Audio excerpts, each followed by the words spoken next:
The exclusive rights are as to anything that one has created that has sufficient materiality, which is a low threshold. But anything you create, a song, a book, a statute, a picture, a painting, anything you create, copyright law gives you a limited monopoly over how that creation is used. The copyright law was enacted, if you think about it, there's the public policy. There's always a public policy when you have a law. Why are we making this law? And the public policy behind the whole copyright law is, well, we want people to invent things in our societies. That's been judged to be a good thing. We want songs, we want books, we want paintings, we want all these things. Well, how do you give incentive to people to create these things? And the copyright law says, okay, what we'll do is we'll give you a monopoly, with exceptions, a monopoly over how that creation is used.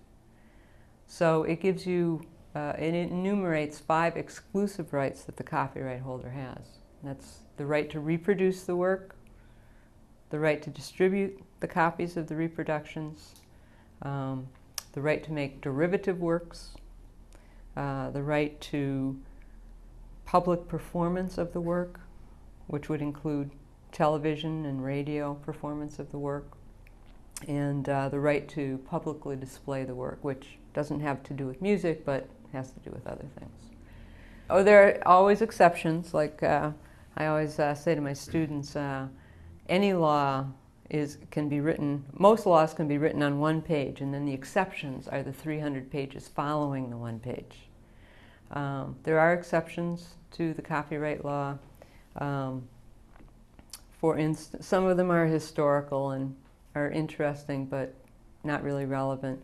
The big one that affects music and songwriters is the compulsory license provision, the compulsory mechanical license provision. Now, what's a mechanical license? A mechanical license is the right to reproduce the song in a sound recording. So anytime a song is put on a sound recording, a mechanical license must be obtained by the person recording the song. And that's called a mechanical license. So it has to do with records or recording.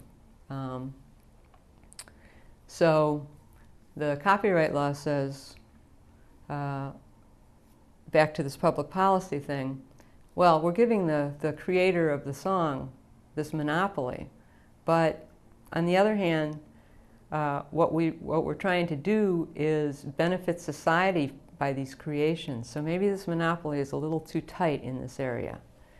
So the compromise is that once the songwriter or the copyright holder of the song has recorded the song and distributed copies of that song, of those recordings to the public, then anybody else can basically, in common vernacular, do a cover of the song.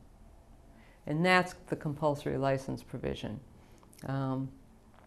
That's how I can record John Lennon, a John Lennon song, or a Coldplay song, or anybody else. The compulsory mechanical license does say, well, you can do it, but you got to pay the song copyright holder. So there's a thing called the minimum statutory rate. And right now that's 9.1 cents per song per record. So if I want to do a John Lennon tune, John Lennon's estate cannot stop me from doing anything that's already been recorded, provided that I pay to John Lennon's estate, or whoever controls that publishing, 9.1 cents for every copy I make of that sound recording. Although the copyright law, as you point out, is